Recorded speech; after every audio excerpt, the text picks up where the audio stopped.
खुलुमबाय गिबियावनो नोंथांमोनखौ बयखौबो चेनेलाव बरायना लाग्रोनाय जाबाय नोंथांमोननि थाखाय दिनै मोनसे गोनांथार भिडिअ लाबोनाय जादों आसा खालामदों नोंथांमोना बे भिडिअखौ बयबो जोबजासिम नायलांगोन होननानै आं नोंथांमोननिसिम बे भिडिअनि गेजेरजों BTCनि साख्रि बाख्रिनि बागै माखासे आपडेट हरनो सानदों आरो बेजों लोगोसेनो नैबे हाग्रामा महिलारि बिथाङा दैदेननाय BTC सरकारा जा लाइमोनफोरनो बिथांमोना सासेयाव 2 लाख करि फैसा होगासिनो दङ एबा 2 लाख फैसानि बिथांमोना दासान्दि चेक रानगासिनो दङ दा बेखौ लानानै जोंहा गोबां ससियेल मिडियायाव दावरावथार सोरबा न'खरसेयावनो 6 जन 7 गाहाम मोननाय बायदि बायदि जोंहा दावरावथार आरो दा बेफोरनि बागैबा नोंथांमोननिसिम बे भिडिअनि गेजेरजों माखासे बाथ्रा बुंहरनो सानदों आरो नोंथांमोना आंनिसिम गोबां सोंहरबाय थायो नैबे साख्रि बाख्रिनि बागै थार्ड ग्रेडआनो जा फर्थ ग्रेडआनो जा आरो बेनिफ्राय जोंहा दा बावैसो गोदान ओंखारना फैदों फरेस्टार 1 आरो फरेस्ट गार्डनि जायनि एप्लाइ खालामनाया जोंहा सोलिगासिनो दं दा बेफोरनि बागैबा नोंथांमोननिसिम बे भिडिअनि गेजेरजों माखासे बाथ्रा बुंहरनो सानदों बयबो नोंथांमोना भिडिअखौल' जोबजासिम नायलांबानो जाबाय दा बेनिफ्राय आंनि नोंथांमोननिसिम मोनसे खावलायबो थाग्रोबाय गिबियावनो गासिबो नोंथांमोना चेनेलखौ साबस्क्राइब खालामना लाग्रोलायनानै जाहाथे नोंथांमोना बेबादिनो आपडेटखौ नैबे चेनेलनि गेजेरजों मोननो हायो दा लोगोफोर नोंथांमोनाथ' सोरबा सोरबाथ' नंला गोबाङानो नोंथांमोना नैबे फरेस्टार 1 आरो फरेस्ट गार्डनि जा जोंहा गोदान साख्रि ओंखारना फैदों दा बिनि थाखाय नोंथांमोना निश्चय अनलाइन एप्लाइखौ खालामना लाबाय जानो हागौ जोबोद मोजांनि बाथ्रा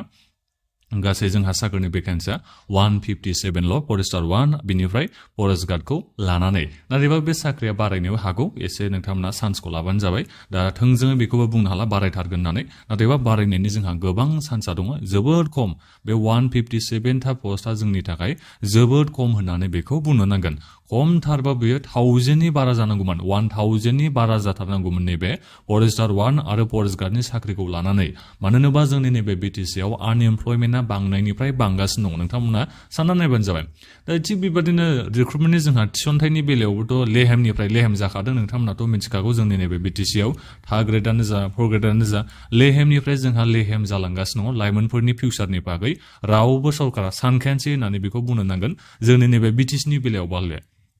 जेनेबा थार्ड ग्रेड फरेस्टनिखौनो साननानै नायबानो जाबाय सिगांनि एपइन्टमेन्ट होनायखौथ' आरो मा बाथ्रा बुंबावनो नैबे BCDC सेक्रेटारि फरेस्टार 1 आरो फरेस्ट गार्डनि दा बेखौ लानानैथ' गोबां ससियेल मिडियायावसो ओंखारलायनाय सानफ्रामबो नुनो मोनबाय थादों नोंथांमोना बेखौ गासिबो मिथिखागौ माबा ल' अफिसार सोरबा नायदोंनो माबा भेरिफिकेसन खालामनाय जागोन ना जायाखै रिटिन एग्जामफोरखौ मोजाङै लानाय जागोन ना जायाखै इन्टारभिउफोरखौ मोजाङै लानाय जागोन ना जायाखै बोरै जादों जायाखै बेखौ गासिबो सालिजारि खालामफिननाय गोबां बाथ्रा ओंखारफिनगासिनो दङ नैबे BCDC सेक्रेटारि फरेस्टार 1 आरो फरेस्ट गार्डनि आरो बिनिफ्राय केसबो जानानै दं हाइकर्टआव बायदि बायदि दा बिनि बागैथ' आं मा बाथ्रा बुंबावनो बेफोरनि बागैथ' जोङो एसे उनावसो मिथिना मोननो हासिगोन मा जामारो नैबे BCDC सेक्रेटारि फरेस्टार 1 आरो फरेस्ट गार्डनि साख्रिया दा बेफोर साख्रियावथ' नोंथांमोना मिथिखागौ कार्ड मार्कबो गैयामोन जेबो गैया सोर बेसेबां मार्क मोननानै सेलेक्सन जालांखो कार्ड मार्कआ बेसेबां ओंखारनानै सोर बेसेबां साख्रि मोनलांखो बेसेबां मार्क मोननानै साख्रि मोनलांखो केटेगरि वाइज कार्ड मार्कआ बेसेबां थांखो दा बेफोरनि बागैथ' जेबो बाथ्राखौनो बुंनानै लाब गैला जेराव बिथांमोना होखायाखैनो बेसेबां मार्क मोननानै सोर साख्रिखौ मोनलांखो BCDC सेक्रेटारि फरेस्टार 1 आरो फरेस्ट गार्डनि साख्रिनि बेलायाव दा बेथ' थांबाय नाथायबा नैबेसो BTCनि थार्ड ग्रेड आरो फर्थ ग्रेडनि साख्रि जायखौ लाइमोनफ्रा नोंथांमोना गोबाङानो नेनानै दङ नोंथांमोनाबो गोबाङानो बेखौ सोंखारिदों जेनेबा सरकारखौ इलेक्सनखौल' गासिबो नोजोर बोयो होननानै बाथ्रायाथ' नंखागौ बियो इलेक्सनखौल' गासिबो नोजोर होमारो नैबे थार्ड ग्रेडआनो जा फर्थ ग्रेडआनो जा आंथ' सानथारदोंमोन नैबे ग्रेड 4नि रिजाल्टखौ नैबे BTCनि आसामनि MLAनि इलेक्सननि सिगां होगोन आं बेबायदि सानदोंमोन इन्टारभिउ जाखालायनाय दा इन्टारभिउ जादोंबाबो गोबां गुलाय गुजाय खोनायो फैसानि मानिसो खोनालायलाङो ससियेल मिडियायाव थांबाथ' आरो मा बुंनो फेसबुकआवथ' गोबां मानसियानो बुंलायबाय थायो खोथा बाथ्रा बुंलायो फैसा लाखाजोबनायसो होनो माबि बेफोरखौथ' रायलायनानै जेबो लाब गैला दा जेखियानो जाया मानो जेनेबा रिजाल्टखौ होनायबा मोजां जागौमोन नैबे BTCनि फर्थ ग्रेडनिखौ आरो जुदि रिजाल्टखौ होलाबाबो बिथांमोना केन्सेल जेनेबा खालामबायबाबो बिथांमोना जेनेबा गोदान रिक्रुटमेन्टनि एडभार्टाइजमेन्टखौ बिथांमोना इलेक्सननि सिगांनो होयोबा मोजां जागौमोन मानो होनोबा एडभार्टाइजमेन्ट होखांनायनि उनाव रिटेन एग्जाम जुदि ग्रेड 4निखौ रिटेन एग्जाम लायाबा डाइरेक्ट इन्टारभिउ लायोबा दा बिनि प्रसेसआबो जोंनिया जोबोद गोबाव जायो बोसोरसे गाहामनि उनावसो जोंहा एप्लाइ खालामखांनायनि उनाव इन्टारभिउ जायो दा बेबादिजों जागोन सोरनाबा बैसोआनो बारग'लायलांजोबगोन थिग बेबादिनो नैबे थार्ड ग्रेडना बेबादिनो जाना दङ दा बिनि रिजाल्टखौबो मिथिया केन्सेलसो थांगोन सिगांनि सरकारनि समाव जा रिक्रुटमेन्ट प्रसेस जादोंमोन दा बे केन्सेल थाङोबा दा बेहायबो लाइमोनफ्रा गोबां टाइमा बरबाद थांबाय कस्टआ बरबाद थांबाय फैसाबो लस जाबाय एग्जाम होबायमोन बेसाराफोर गैलालाय दा बेबो केन्सेल जानानै जुदि गोदान रिक्रुटमेन्ट प्रसेसा जाफिनोबा आरोबाव एप्लाइ खालामनानै फैसा गारलायदोलाय ओरैनो फ्रिबोथ' नोंथांमोना एप्लाइ खालामनो हाया दा बेफोर साननो गोनां बाथ्रा आरो जोंनि BTCनि आनएमप्लयड इयुथफोरनि मोजांसो मावदों ना गाज्रिसो मावदों सरकारा दा बेखौ हमनोनो हालायलांला जेनेबा एप्लाइनि मुङाव थार्ड ग्रेडआबो गोबां फैसा लांबाय थांनाय प्रमद बर' दैदेननाय BTC सरकारनि समाव जानाय जा थार्ड ग्रेडनि फर्थ ग्रेडनि जोंहा एप्लाइ जादोंमोन गोबां हाजार लाइमोनफ्रा एप्लाइ खालामदोंमोन 50,000सो बेबादि लाइमोनफ्रा एप्लाइ खालामदोंमोन दा बेबादिबा नोंथांमोना सानना नायदो लाइमोनफोरनिफ्रायसो फैसा लांदों सरकारा ओरैनो नाथायबा साख्रिखौ होबावाखैसो होननानै बेखौ बुंनो नांगोन थोंजोङै बुंनो थाङोबा नैबे थार्ड ग्रेड आरो फर्थ ग्रेडनि बेलायाव दा बे जुदि केन्सेल थाङोबा आरो केन्सेल थांबाय जेबो नंला दे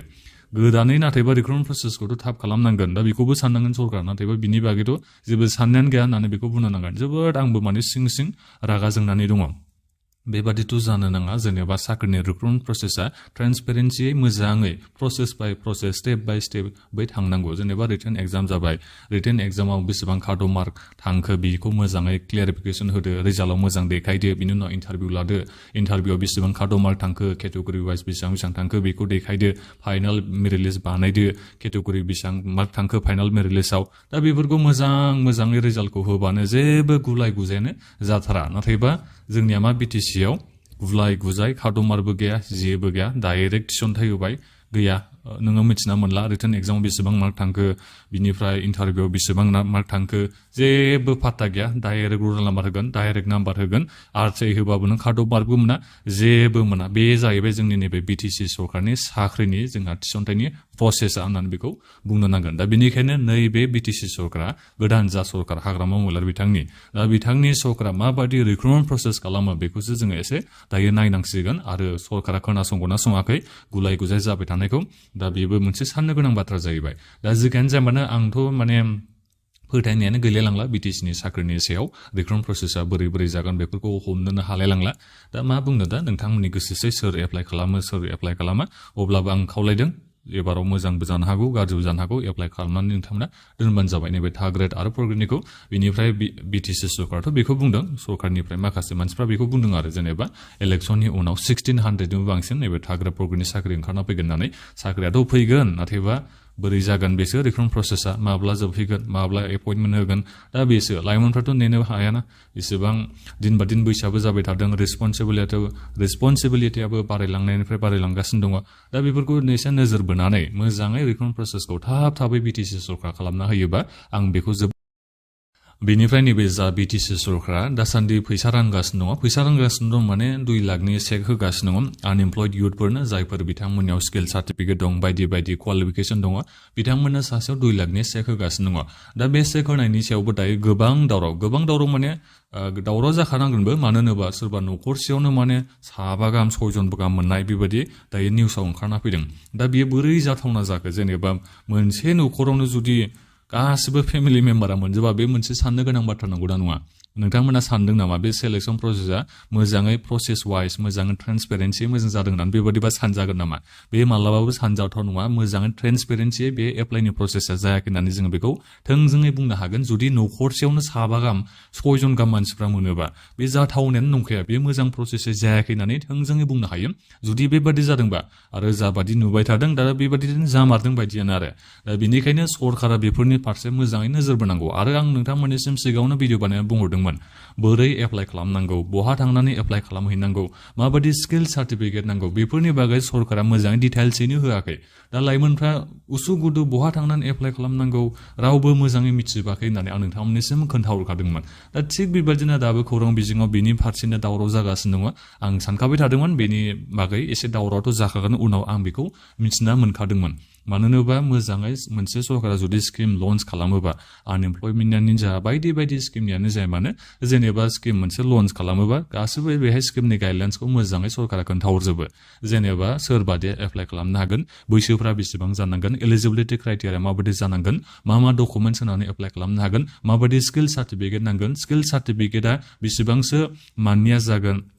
बोसोरसेनि नांगोन मास मोनथामनियाबो जायो ना जिखिजाया स्किल सार्टिफिकेटआनो जायो दा बेफोरनि डिटेल्सखौ सरकारा जुदि मोजाङै होखानाय मोनबा ओमफ्राय बहा थांनानै एप्लाइ खालामहैनो नांगौ दा बेफोरबादिखौ जुदि सरकारा मोजाङै होखानाय मोनबानोथ' बेबादि जेबो गुलाय गुजाय जालामोन जायफोर इलिजिबोल बिथांमोनाल' एप्लाइ खालामनो हासिगौमोन दा बिनिफ्राय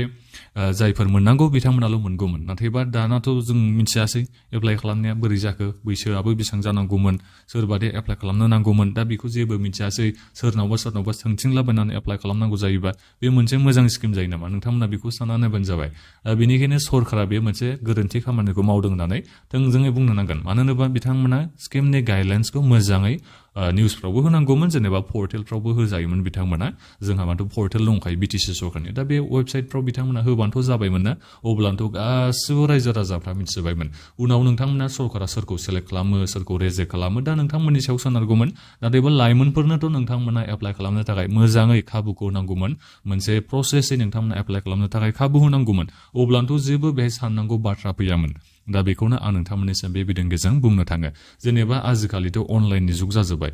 इन्टारनेटनि जुग जाजोब्बाय अनलाइन एप्लाइखौनो लाबानो जायोमोन बहाबा सोरनिबा